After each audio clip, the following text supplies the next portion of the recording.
Okay, so once again, good afternoon, everyone. This is Tyler Smith. Welcome to part 2 of Enhancing Group Leadership and Collaboration.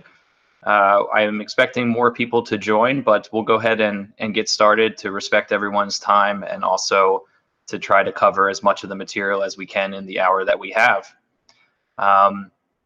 Some people are going to be joining us who were here last time, which is excellent, and looking forward to continuing the discussion. And I realize that some people may be joining us for the first time who missed the first session, so we'll do our best to get them up to speed in some of the recap in the beginning, but then we'll jump right into the materials of part 2. So I hope everyone is doing well. I know these are difficult and challenging times, and we've been in it for about a month now, and still making, I'm sure, a lot of adjustments and getting used to the new norm and coping with the level of uncertainty that's involved in all of this. So I just really hope that everybody's doing well. And I'm looking forward to the time that we have here today. So let's go ahead and get started. I've been able to confirm that a lot of people on the call, at least who are online, are able to see my slides. So that's encouraging. I know we had some challenges with that last time. And so because of that, I just want to reiterate a few things from a logistical standpoint. So one is, if everyone can mute their microphones, whether you're online or on the phone, that would be wonderful, just to minimize background noise. There will be opportunities, especially in this session, to chime in and to have discussion and ask questions, and I'll welcome people to unmute themselves and go ahead and speak up, or just to utilize the chat feature, whatever you prefer. In terms of being able to see my slides, like I said, I know we had some technical difficulties with that last time. I do apologize. I appreciate everyone who reached out to me to help me understand a way of fixing that and how people can access the slides during the session. So that's what you'll see on the screen here for those that you can see it. If you can't, I'll go ahead and read it. If you're unable to see the slides at this point, or if you at some point lose the slides during the presentation, you can go to what looks like a people icon at the top right-hand side of your screen. If you click on that and scroll down until you see Presentation Ombuds NEIU, you can click on that to go ahead and pin it. You'll see a pin icon pop up, and it'll get pinned to your screen, and you should be able to see the slides from there. If anyone has any problems with that throughout the way, let us know in the chat feature, and we'll do our best to try to get it back for you. Okay, so let's talk about what we're going to cover today. So we're just going to do a quick overview of part 1, just to make sure that we're all on the same page. We're remembering what the SCARF model is and what we talked about last time. We'll pick up where we left off. You might recall that we didn't get a chance to talk specifically about some things that can help reduce threat responses and increase reward responses in the relatedness section and the fairness section. So we'll go over them, but I'll move through them pretty quickly, since I did send out the slides from last time after the session. Hopefully you got them. You maybe had a chance to review them, and you already know what's coming on some of those slides. If you haven't had a chance to review them, don't worry, that's okay. The slides are there. You should have them from the email that I sent last week. We'll also then talk just briefly about SCARF applicability. We mentioned some of this last time, but I'll just reiterate it and maybe dig a little bit deeper into that to talk about how we can apply this model. And then we'll spend the bulk of this session looking at applying SCARF to the COVID-19 changes, and we'll have a case study example to use for that and to have discussion around. I want to be clear that I realize there are a range of people on this session and were attending last session. Everyone from students to faculty to staff, to people who are currently leading and supervising, managing, to people who aspire to do that in the future. So it was difficult for me to think about in the time that we have, coming up with enough scenarios that would be relevant for everyone on the call. And so I went with a one scenario approach that will be specific to a workplace setting group, but I think there will be characteristics of the case example that everyone could relate to, regardless of what kind of team group you might be a part of, or are currently leading, or are leading in the future. And I chose to use the COVID-19 pandemic situation and changes associated with that as an example, because that's something that, regardless of your role or your level of experience right now or involvement in a team or group, you're probably having some sort of experience with. So I think that's the one kind of piece of common ground and something that will connect all of us. So I'm hoping that the scenario will play out as in the way that I intended, but I'll let you all be the judge of that. You can certainly give me your feedback afterwards. And then, so we'll spend the bulk of the session on that, and then we'll finish with a recap and some final questions. So just as an overview of the SCARF model, it's a brain-based model. It looks at how our brain causes us to behave in a way that moves us towards what we perceive to be rewards and positive things, away from what we perceive to be as threats. And so because we know that, we have to understand, like, what are the kinds of different social domains that cause us to either have that rewards response and work towards something, or that threat response and work towards away from something. And the different areas that we covered last time are status, certainty, autonomy, and relatedness and fairness, although relatedness and fairness we did not get to, and as I mentioned, we'll touch on that today. So status is just kind of our perceived kind of our feeling of relative importance as it relates to us. Certainty is our ability to kind of predict the future and have some sort of sense of where things are going. Autonomy is our sense of control over our decisions and how decisions are made, and our influence on outcomes, and our kind of sense of interdependence, independence. Relatedness is our ability to kind of connect with others and feel safe and comfortable with others. And fairness is just our perceptions of how fair our interactions with others are, or decisions are, or processes are, or outcomes to certain situations are. And if we feel threats in these areas, we're going to be more disengaged, distracted, feel anxious, focus on problems instead of solutions. It's going to impact our overall performance.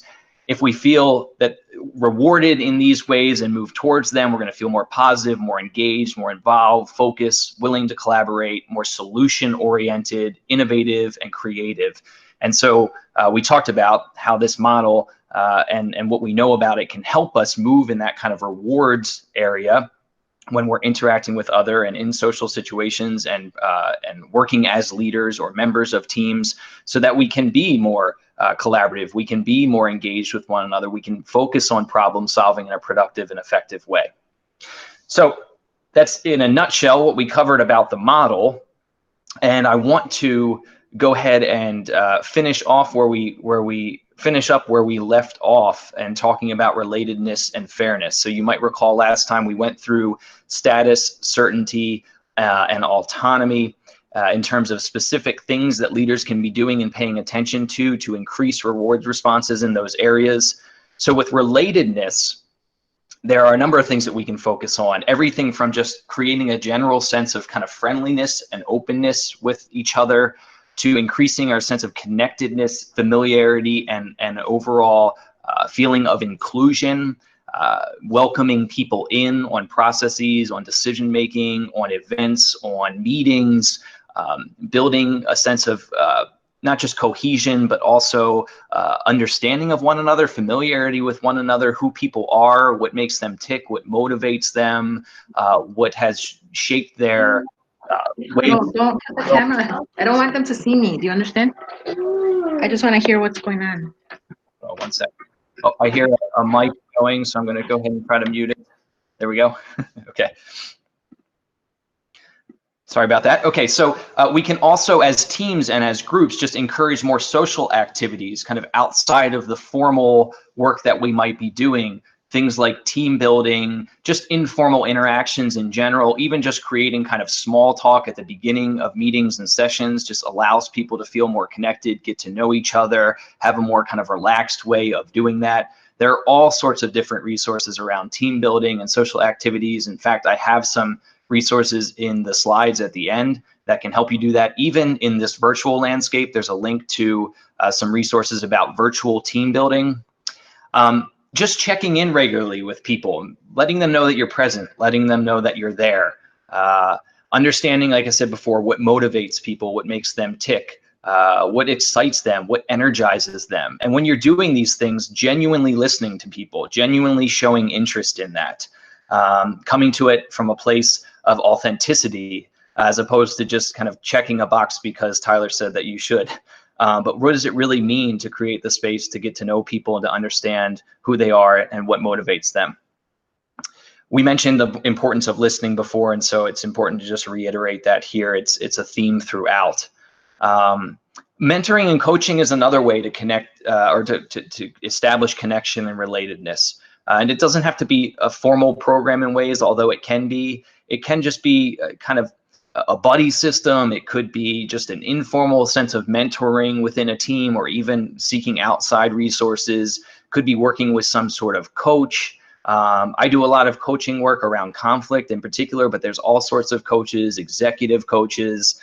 There's just coaching from kind of a leadership management standpoint, which is a different role that you might play in just generally managing someone's work. It's really helping and supporting them in growing and being better. In large groups and large teams, one thing that can really go a long way for increasing that reward response around relatedness is to break things down into smaller entities, into smaller groups where people feel more safe, more comfortable in opening up and connecting and in discussing.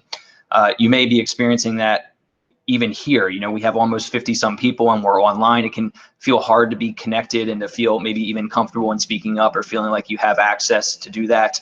But if we were to break it down into smaller groups, or you were to take this into some sort of smaller, more intimate discussion, you might feel more able to kind of relate and connect with people around the topic. And I think in many offices, workplaces, teams in general, we can sometimes get into situations where there's unhealthy competition. And I think leadership plays a big role in establishing that sometimes unintentionally.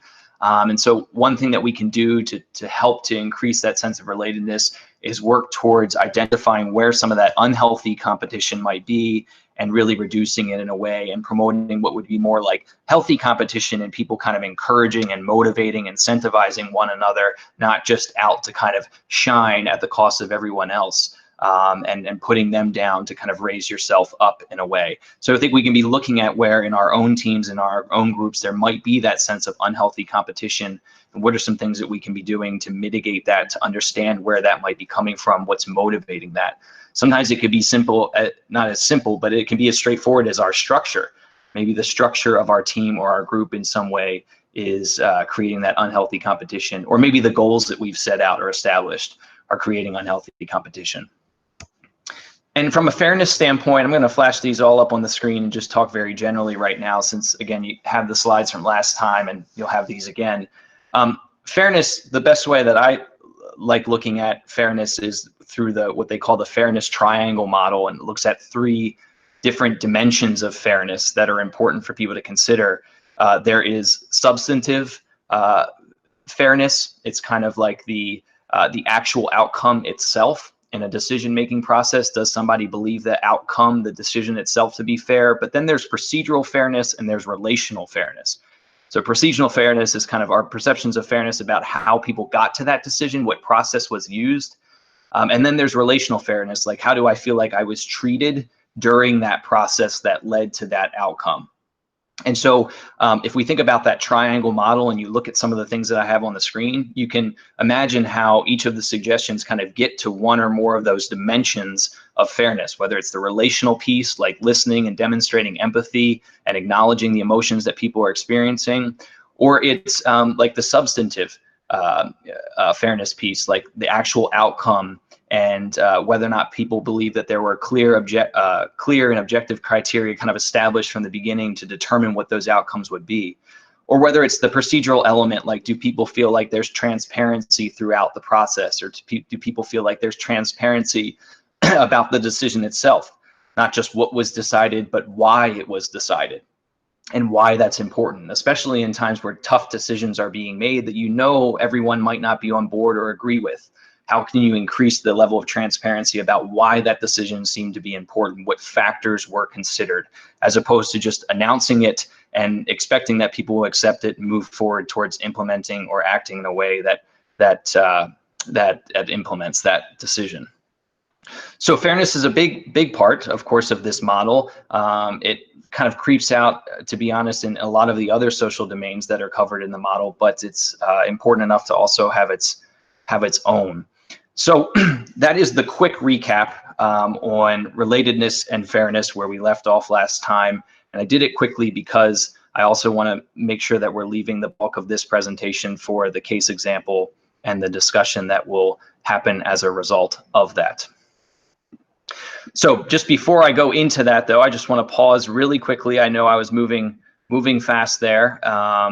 And I just want to make sure I'm going to monitor the chat or welcome people to chime in through audio and just make sure there aren't any questions, comments, or concerns at this point before we shift gears a bit.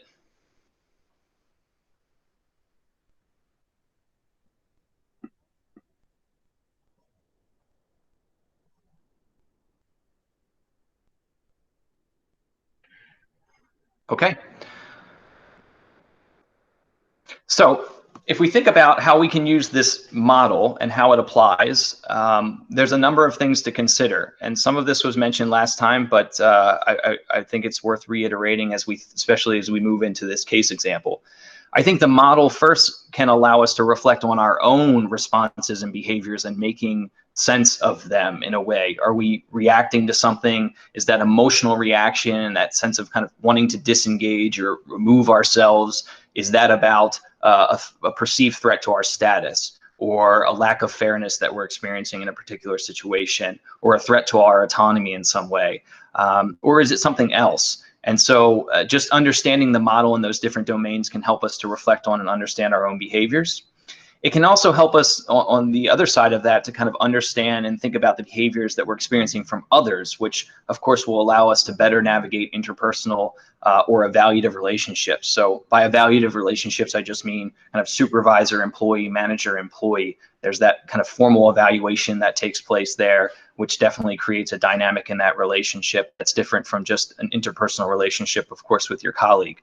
But either way, we can think about how to navigate those based off of our experience in each of these social domains and someone else's experience. We can also look kind of big picture outside of the context of just a dyad between two people and look at proactively establishing healthy group, team, or organizational dynamics. So how can we focus on these social domains that in a way that allows us to set up healthier dynamics and healthier or better experiences in these different areas on a day-to-day kind of interaction by interaction basis, or just overall a general sense or feeling that people have.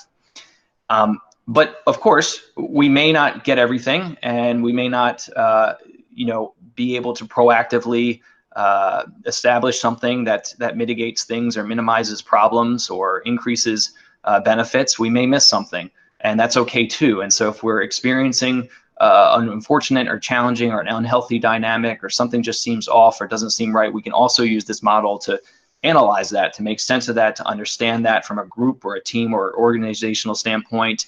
And then that can kind of guide our actions towards what I would just call intervention. Like, how do we intervene on it in a way to address the concerns that might be coming up in one of these 5 areas?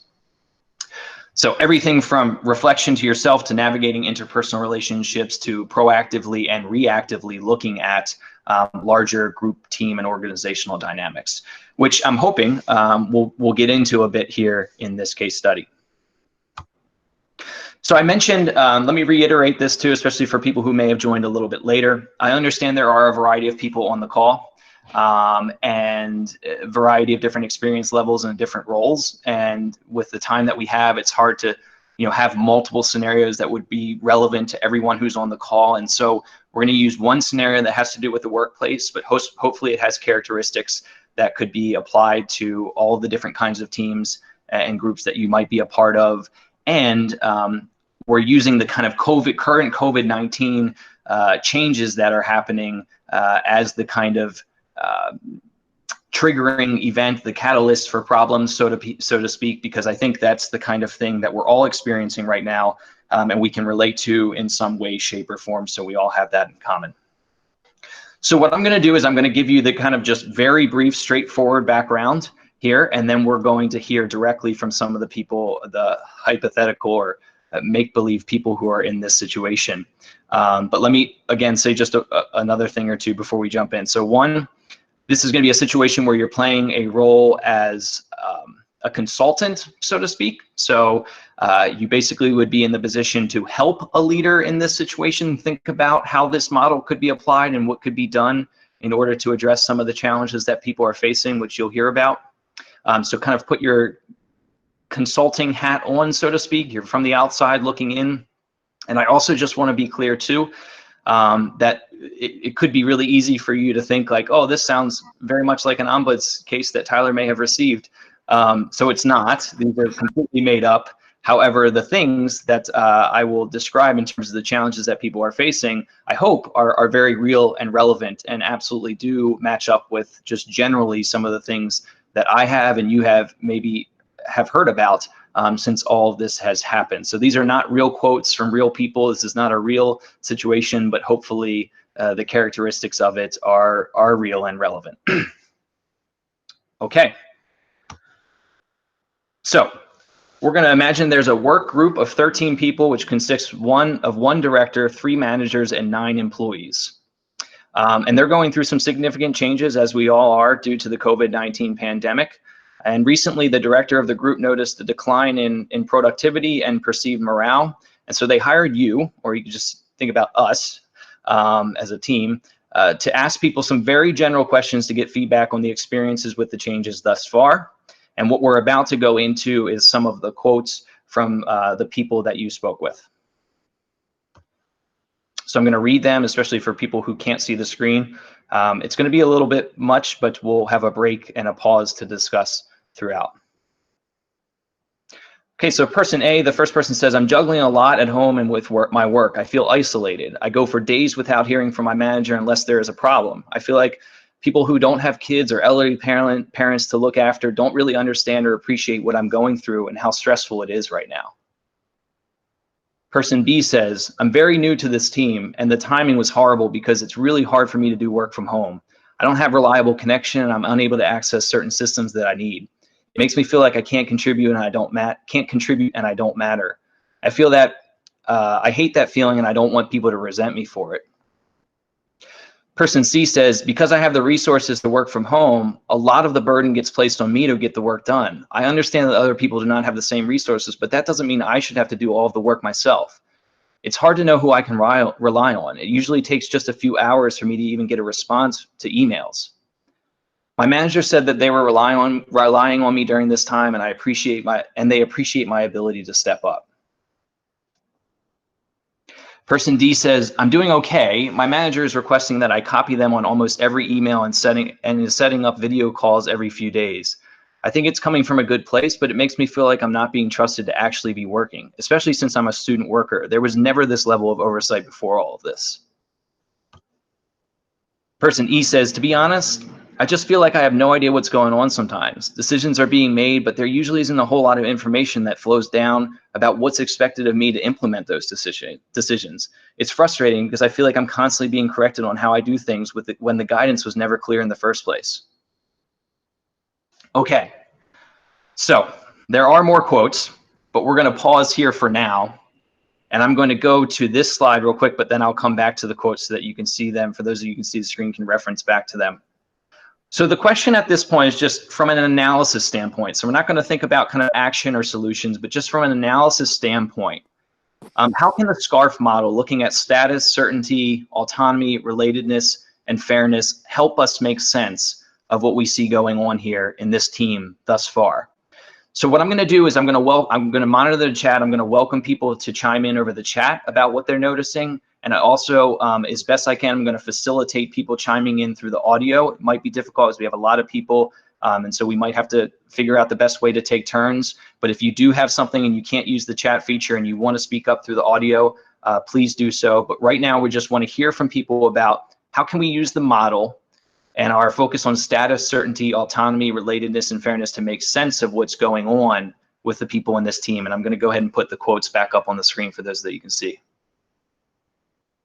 Okay, so one person says, for the student worker, it seems like it may be a concern with a lack of autonomy. Absolutely. So person D, feeling like there's a lot of kind of oversight on what they're doing, copying on emails, constant video calls. They feel like it's coming from a good place, but it's also causing them to feel like there's a lack of trust. And maybe they feel like it has something to do with the fact that they're a student worker. So there might be also a status portion there as well. Excellent. What other thoughts?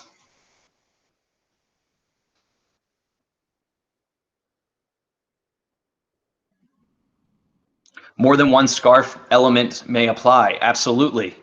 Even just in one statement. I hope that's what you're getting to there, Stephen. But also, if we just look at the board all together, you might be able to pick out areas where each one of the elements are at play here. Excellent.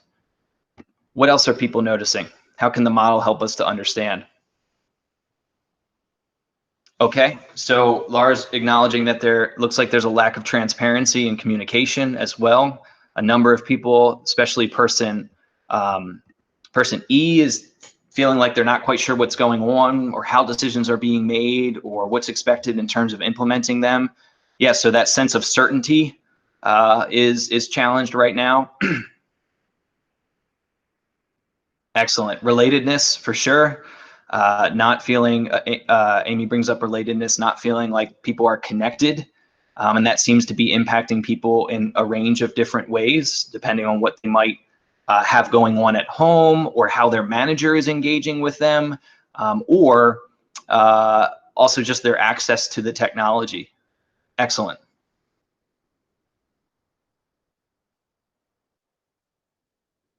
What else are people noticing?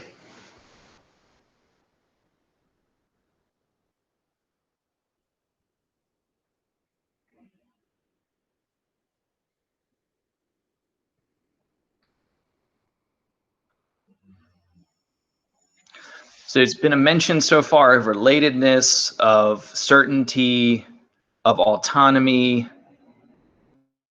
Can you see where any of the other, we also did talk about maybe status with the student worker. Can anyone see where fairness might be showing up in this set, in that set of quotes?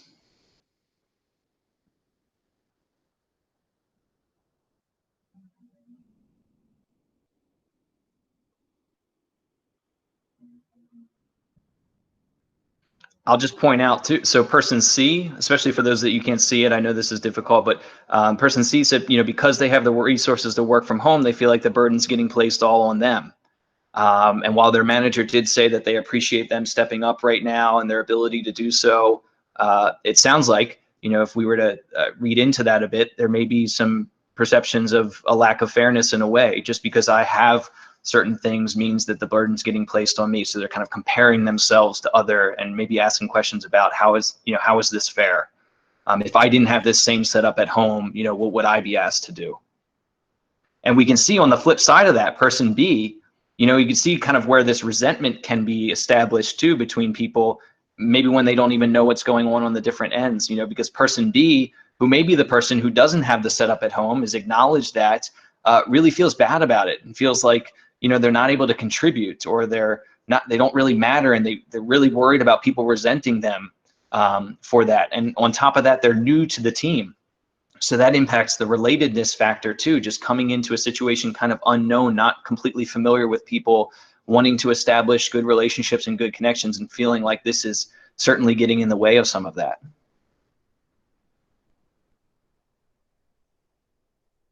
Oh, wow. Sorry, I was falling way behind on the chat. I'm so sorry.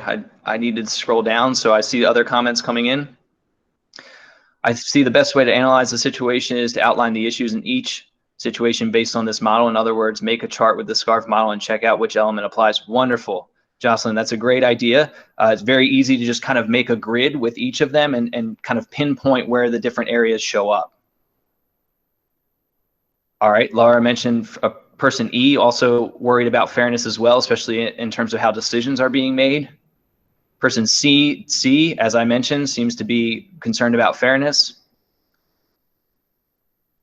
Stephen pointing out that the supervisor may be applying a SCARF element that is not appropriate for the individual. Excellent. Yes, so really understanding individual unique needs and what might matter in the different social domains for people. A lack of autonomy from all the workers, Damara pointed out. Yep, let's see. Fairness, again, a concern.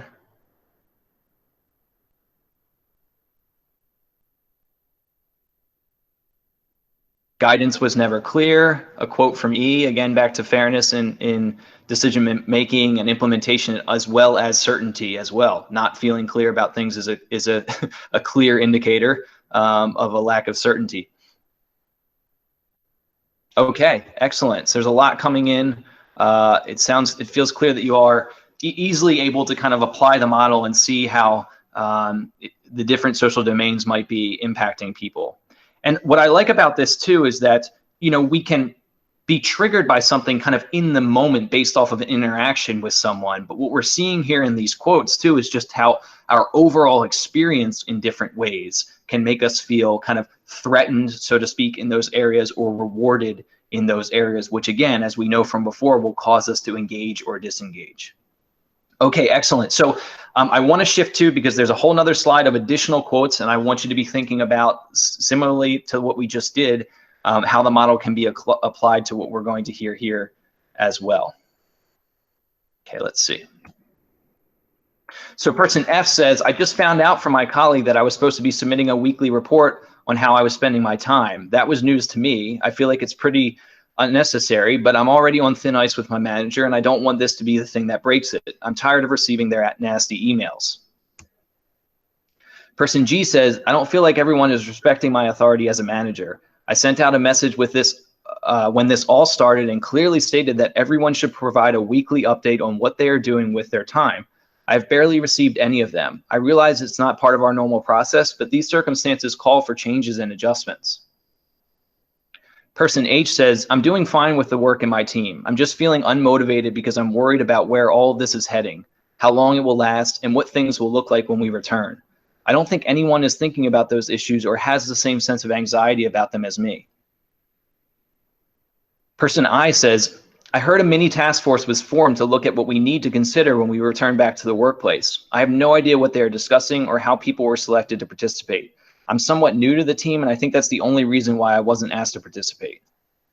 And finally, person J says, everything is going well, but I was asked to join this special task force to look into the future of all of this. I have so much on my plate right now. It's really overwhelming, but I felt like I couldn't say no. I'm trying to do as much as I can to get the raise I was hoping for before all of this happened. Okay, so again, same team, but we're hearing from more people. So we'll go back to the same question. How are you seeing the model? How can you see the model be applied here to make sense of and build understanding about what's going on? Where do you see some of the social domains showing up? So again, I'll welcome people to comment on the chat. I'll do a better job of keeping up with it in real time now, and I'll also welcome people to chime in over the audio. Steven says, people sure do respond differently to the same phenomenon. That's wonderful. I'm glad you pointed that out, Steven. That was my intention in building this. So you can see that in a couple of different ways. On the different sides of the weekly kind of reports about how time is being used, you can see the manager, you know, building frustration around that, not feeling like people are respecting authority. That's a status piece. You could feel like you could see the employee feeling felt unclear that that was even a requirement in the first place. Is also worried about being on thin ice. And then nasty emails, that's a relatedness piece, a kind of sense of security, safety, connection. And you can see with the task force, you have on one hand somebody saying, you know, I feel like it wasn't fair or clear about how people were selected. I feel like the only reason why I'm not on it is because I'm new. Maybe my voice doesn't matter, isn't as important. Someone on the other hand saying like, you know, I went for this, but I'm overwhelmed and overworked right now. And really the only reason why I'm doing it is because I'm hoping that it leads to this raise that I was hoping for before all this happened. So I appreciate you pointing that out, because I think this, or hopefully this illustrates how people on different sides, so to speak, of something can be experiencing it very differently. Laura points out that for a number of the quotes, it looks like status, certainty, and fairness are in play. Absolutely. I certainly think that fairness shows up a bit more on this slide than the last one. But definitely status, definitely certainty. Status I mentioned around the manager, but also status in terms of being new on the team, whether or not your voice matters.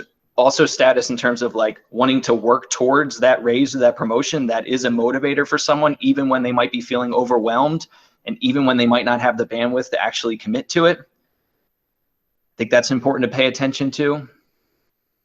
Donna mentions when communication and expectations are unclear, some people respond with uncertainty about role and autonomy. Excellent. Yeah, so the lack of maybe communication expectations triggers, I think, is maybe what you're getting to here, that sense of uncertainty, of course, but also autonomy pieces and aspects to, related to our roles. Wonderful. Other thoughts on this slide in particular, what you're hearing, on what you heard or seeing on this slide, and how it relates to the different domains, social domains in the SCARF model. And again, I'll welcome people to chime in through audio too, if that's more comfortable for you or if it's your only option.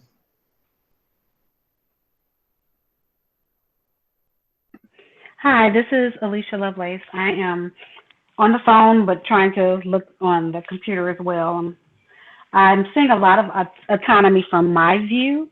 I'm not sure if I'm looking at it through the lens of a manager, but also recognizing when someone needs help and direction is needed, but also allowing for self-organization and management, and involving people in decision making, but also encourage self-learning and problem solving and innovation.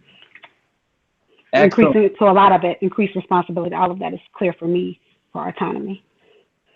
Wonderful, and I'm glad you bring that up, because it gets to what was on the autonomy slide last time, right? Which is that we want to support that kind of self-growth, independence, and empower people to do problem solving. But we also have to be careful about balancing that with the other social domains and knowing when it's important to step in and give some more clear guidance, right?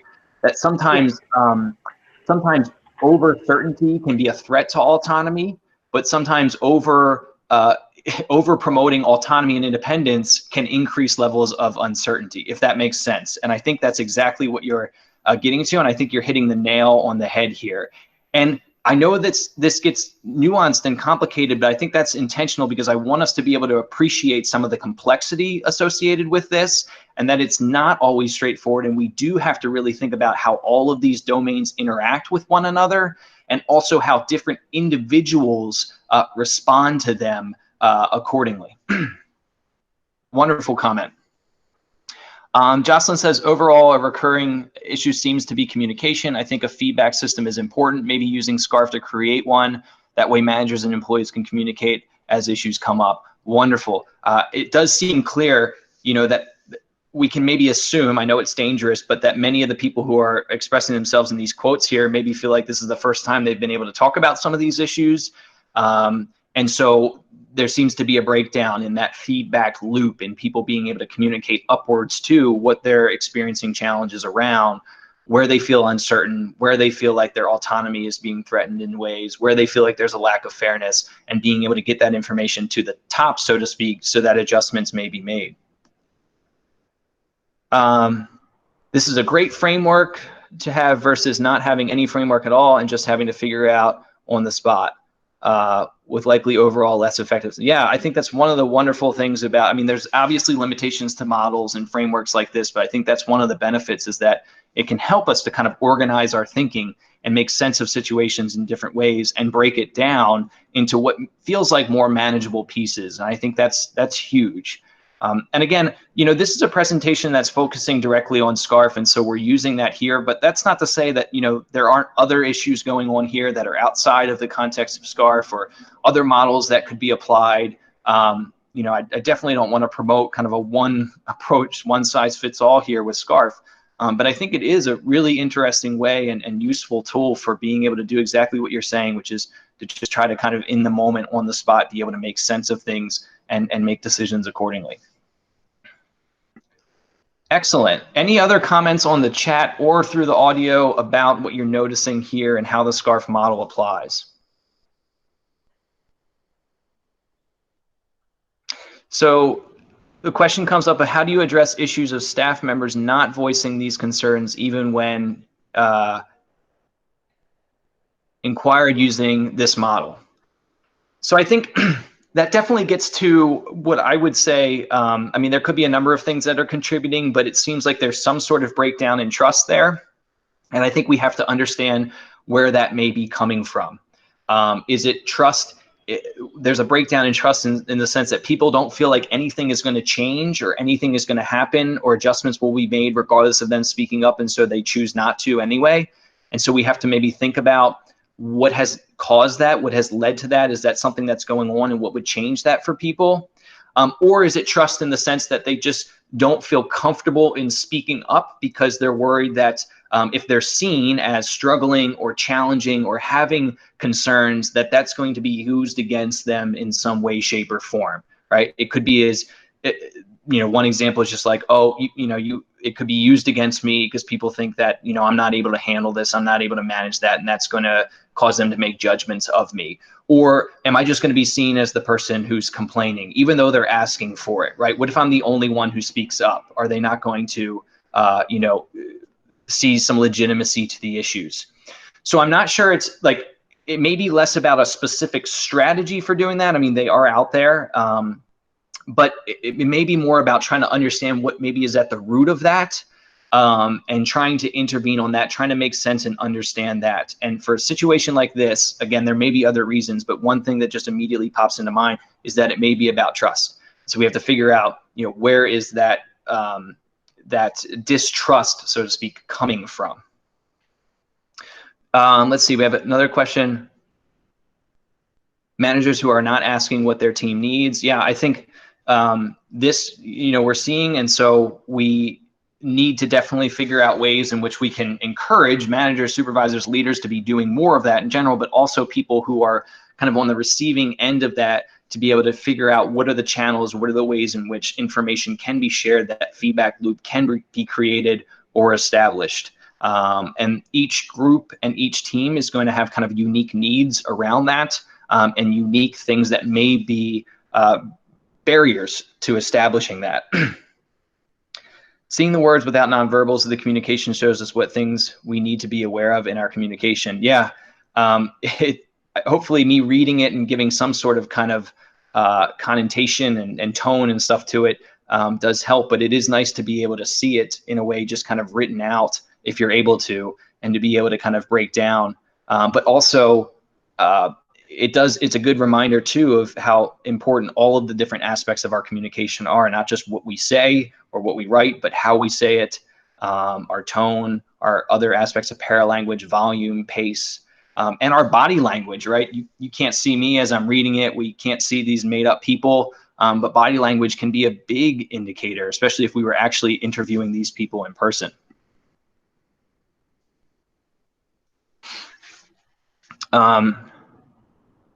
Some people are just not comfortable addressing issues in a group setting, but maybe more apt to share needs one-on-one. Got it. Yeah, absolutely. And that's one thing that does get to the trust and also the relatedness piece, right? Maybe I feel more comfortable in a one-on-one setting. Maybe I feel more trusting. Maybe I feel more safe and secure in speaking up in person or by phone with you, as opposed to putting my thoughts into some sort of survey or some sort of platform that, I'm not sure where that might go, or I just don't feel very comfortable in committing to that. Not saying that's what you were using, but I love what you're doing, Alicia, which is figuring out different ways, different mechanisms for getting that feedback. Okay, so there's a lot that's coming up here. This is great. This is what I was hoping for in terms of just sparking some different thoughts and ideas and considerations. There's no one answer, perfect way of looking at all of this. There are nuances to it. There is complexity to it. We can make arguments in all different social domains of the model for how they're applied in these different quotes, and that's okay. We're already exploring some of that, and that's the point. But I do want to move on to, we talked about an analysis piece, or a slide behind here. I want to move into action. So if you're thinking about this group and some of the things that you heard and some of the comments that came up around how the SCARF model is applied to help us make sense of and analyze the situation, if you were the consultant, as we've set you up to be in this situation, you were coming from the outside looking in and ready to give some sort of advice to this team or to this leader about what could be done from this kind of SCARF model perspective, so to speak, in order to address some of the things that came up for people, I want to hear what some of those ideas and some of those thoughts would be. And they can be general, similar to what we talked about in part one, or they could be specific to what you're hearing in this group. And for those of you that can see the slide, I'm going to flash some questions up here that can get us to think about that. For those of you that can't see the slide, they're questions like, what could help us preserve people's status? what could help provide some degree of certainty, what could offer people control in areas of autonomy, what could promote connection and inclusion and a sense of belonging, and what could demonstrate fairness and transparency during this change. So I want to take 5 to 10 minutes just to welcome people to chime in with your own thoughts based off of what you've learned so far, part 1, part 2. What could this leader, this director, or this group in general be doing to address some of these different social domains and increase the likeliness that people have a positive or kind of reward response, and as a result be better engaged and higher performing and an increased sense of group morale? So again, I'll monitor the chat, and I will also welcome people to chime in via the audio.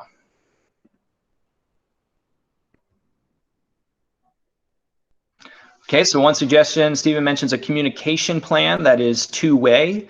So if it's okay for me to make an assumption, it sounds like that gets to what we were talking about in terms of a feedback loop earlier. So communication being more clear from the top down in this situation, but also a channel for people to be able to then share information back up. And thank you, Stephen, for confirming with a yes. Tamara mentions first before anything would be to establish communication, and that's probably similar to what Stephen was just suggesting, but also listening. Yeah, I mean, that's huge. We saw that throughout all of the social domains, the importance of just really listening to people, really listening to understand, being curious about, what they're saying is coming from, what's influencing that, what factors into the way that they're making sense of things, the assumptions that they're making. And even when you don't agree with it, or you feel your own kind of reaction to it, setting that aside and really just being present for what they're saying.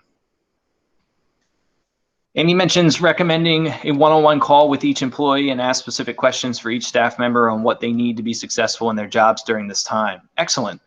And I like the suggestion. I'm assuming it maybe would come directly from either the director or the managers, as opposed to this consultant, this hypothetical consultant, which makes sense. Just that gets to being able to connect with people, being able to relate, just be present with them, understand, being able to kind of negotiate the different needs that people have and what could address that, helping people to feel supported, feel heard, answer questions that they have. And it's never too late to kind of hit that reset button and to establish that. We might think, we're a month in, maybe it's too late. By the time we figure all that out, we'll maybe be back to some sense of normalcy. I would argue that it's never too late to say, we're noticing that people feel disconnected. We notice that people don't seem to have all the information that they need. It's causing some challenges and frustrations. And so one way to just establish a connection and to see where we go from here is to have those calls and those meetings. Donna mentions being thoughtful, being intentional, thinking before you hit send. Yes, absolutely, especially with electronic forms of communication. Jocelyn, getting everyone together and communicating a common goal, reminding everyone that they are a team, letting them know how they can communicate with them about the issues that come up, be honest about limitations and resources that the team has.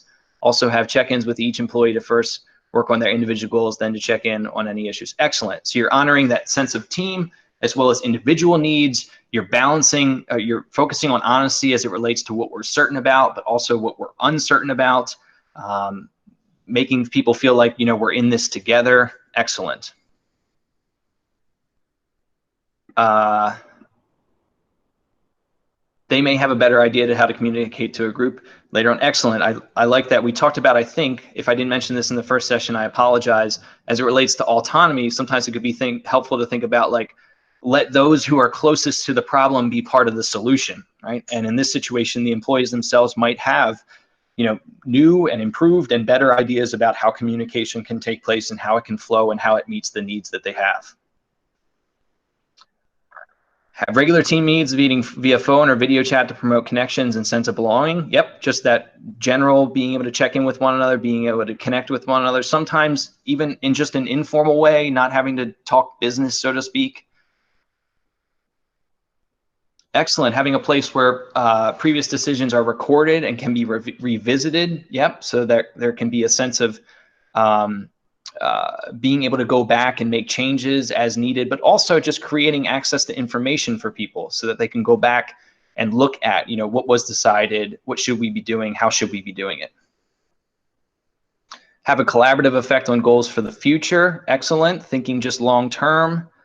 Where are we going? How do we want to get there? What is everybody's role in that? Maybe the director can communicate how their team is contributing to the organization's overall plan. Might help them help with the feelings of uncertainty. Excellent. We talked about this too in autonomy, right? Having that sense of influence over outcomes. So actually, maybe I'm misinterpreting this. Let me read it again. Oh, excellent. Okay, I was misinterpreting it, but I'll get back to my original interpretation and thought because that might be relevant too. But I think what you're saying is how this team in particular is contributing to the overall organization moving forward. And so again, helping people on a group level establish that sense of status, right? Relative importance to the overall organization and why our work matters, and using that to kind of re-incentivize, re-motivate, re-engage people. Wonderful. But also, like I was talking about in terms of autonomy, we mentioned having an influence over outcomes. So allowing people to feel like they have a say, they have a part, they have a role in, where things are going and the goals that are being established and the decisions that are being made accordingly.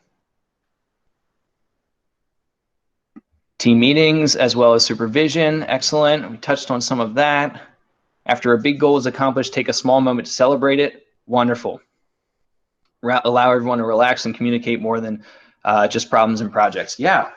Especially during times like this, but even in general, just being able to celebrate small wins, being able to acknowledge and recognize them. We talked about that in status as well, recognizing accomplishments and progress and achievements, just, keeping people kind of engaged, motivated, excited, hopeful.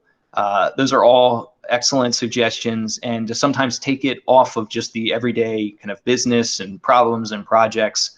And creating that kind of more informal atmosphere as well. Have everyone on the team brainstorm and contribute to a plan about how to transition to operate remotely. Excellent. So again, just creating inclusion. You don't have to guarantee that everybody's idea will be used, but you can at least create a process where people have the opportunity to speak up and to share suggestions and share ideas and talk about the concerns and fears that they might have moving forward with transition. I can think about, as you mentioned, Laura, working remotely, but also there's that task force that's apparently looking at how things will transition back in, and thinking about ways in which that may be more inclusive, or at least people are more aware and there's a greater level of transparency about who was selected for that, why they're selected, what that team will be working on, how communication will flow, what people need to be aware of, and if they have specific ideas or suggestions, how they can get that to the task force. Excellent. All right, a lot of great information here. I'm going to take maybe 1 or 2 more minutes just on this, especially as we have some momentum building here before we shift gears and kind of wind down. So I know there's a lot going on the chat.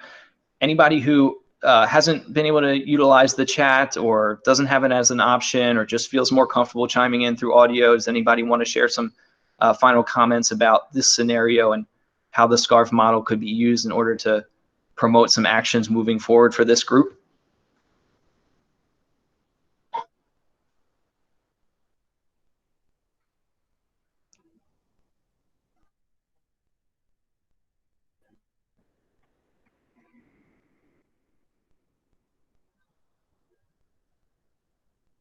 Okay, any final comments on the chat that people want to share? Just about this scenario in particular. We'll shift into just general questions and comments in just a moment.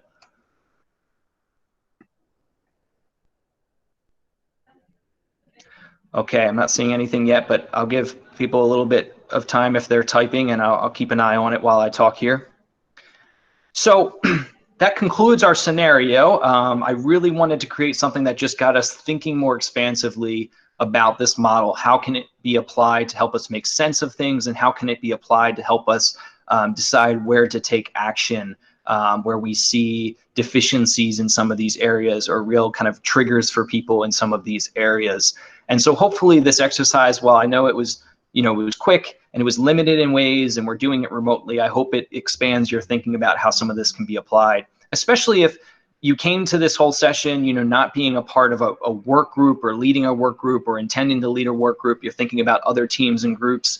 Hopefully there are characteristics of this that still would apply and would still allow you to make sense of experiences that you might have now or in the future in the team or group that you're a part of. And also, like I mentioned in the beginning, we're all going through this COVID-19 situation, the changes associated with that right now. So if nothing else, maybe there's just something in all of that discussion that you can relate to.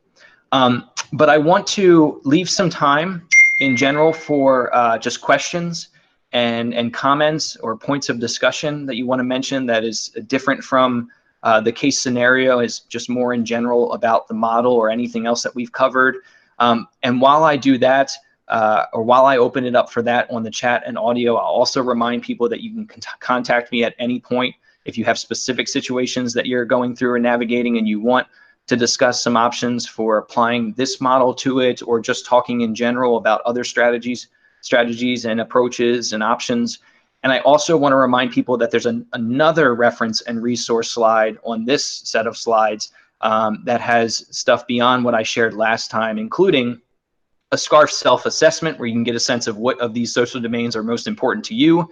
There's some worksheets about how to use this model through managing change.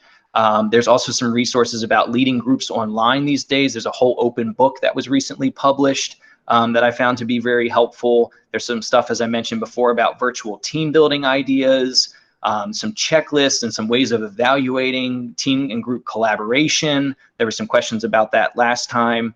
There's also, if you're in the STEM world, there's a whole field guide for team collaboration in the sciences that actually my former supervisor at the NIH was a big part of creating. And I've found to be a really helpful tool in working with teams in that area in the past, and encourage you to check that out as well. So just know that these resources are available, but if there's something on here that you don't see that you're wondering if I maybe have an awareness of or can point you in a direction of, feel free to reach out to me as well. So with that, I'll open the final few minutes here to any kind of questions, comments, or just points of discussion that you want to mention before we conclude.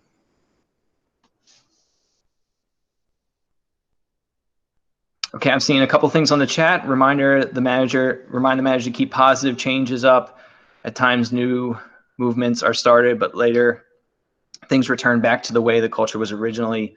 That often reduces trust. Excellent comment there, Jocelyn. Damara mentions, I wonder how do you establish this model when you have to deal with a group, managers, coworkers, etc., that are used to dealing with old kind of toxic ways?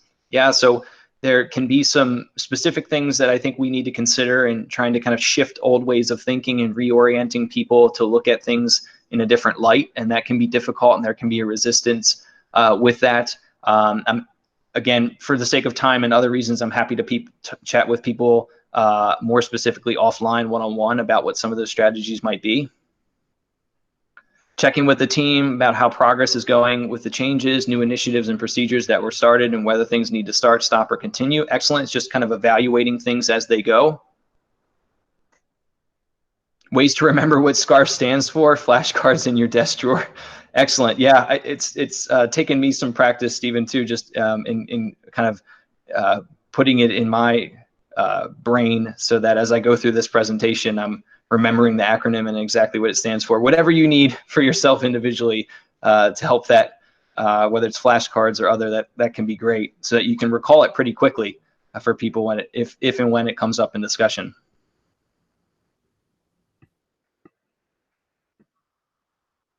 Okay, thank you for the comments. So any other final thoughts, questions, comments on the chat or over audio? So with that, thanks again, everyone. Again, I appreciate your time. Take care, enjoy the rest of your week, and stay safe.